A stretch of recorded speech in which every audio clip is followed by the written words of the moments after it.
This is the Carib World News. I am Clifton James. Ronald Thomas is the only suspect amongst three men not granted bail in connection with the seizure of 698 pounds of cannabis, valued at over $1.5 million in December of last year. Ron McQueen, 31, of Lafutoon, St. Patrick, and 43-year-old mechanic Fimber Philip of Subi St. Andrew were bailed in the sum of $75,000 after being charged with conspiracy to traffic in a controlled drug. Ronald Thomas, 35, of Post Royal, St. Andrew, will be held at Richmond Hill Prison. The men appeared before Magistrate Neville John at the Grenville Magistrates Court on Tuesday and were not allowed to plea, since the matter is an indictable offence. They were represented by criminal defence law attorney Ali Gill, who unfortunately was not able to attain bail for Thomas, as Thomas was recently extradited to Grenada from neighbouring St. Vincent by law enforcement officers.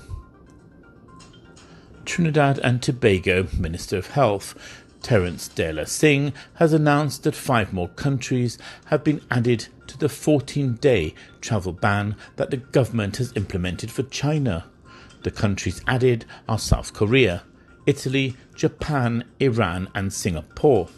The ban states that no one travelling from these countries will be allowed in Trinidad or Tobago within 14 days of their departure.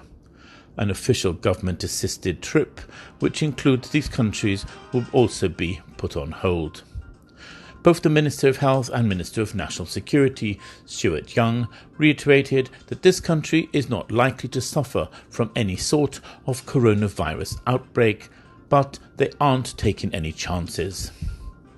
An American airstrike killed a worker from a telecom company in Somalia, officials said, while the US company said that Al-Shabaab commander and his wife died in an attack. Mohammed Haji Sirad, 55, a local manager of Hormuz, Somalia's largest telecoms company, was killed when 2 missiles struck his farm on the outskirts of rebel-held town of Jilib on Monday, Somali officials have said. Both the US Africa commander and Somalia's government said the airstrike killed a member of the Al-Qaeda-linked Al-Shabaab group, but officials at Hormuz said the attack killed their local manager in Jilib. Countries in Latin America and sub-Saharan Africa have taken out at least $152 billion in oil, mineral and metal-backed loans from China since 2004, money that has contributed to crippling debt levels, according to a report on Thursday by a Washington-based non-governmental organization.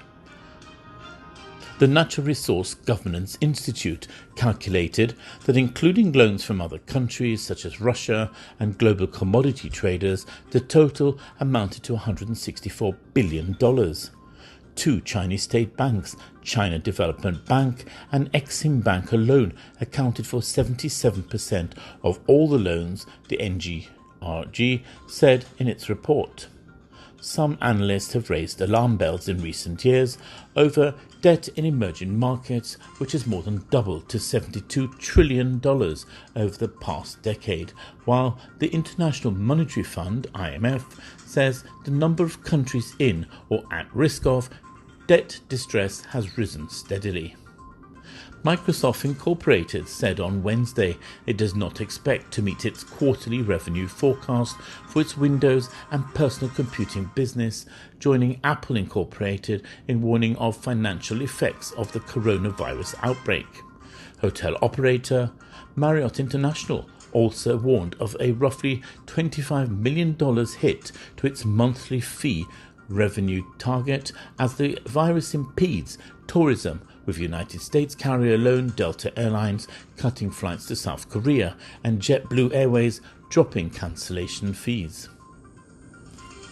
Meanwhile, Marriott said it is currently facing low occupancy rates in the Asia-Pacific region and has issued cancellation fee waivers for guests affected by the virus outbreak in mainland China, Hong Kong, Macau, Taiwan until March the 15th. Airlines such as Condor out of Germany are not giving any waivers or cancellations, and they say they don't care who is responsible, but they are not waiving any fees. That was the Carib World News.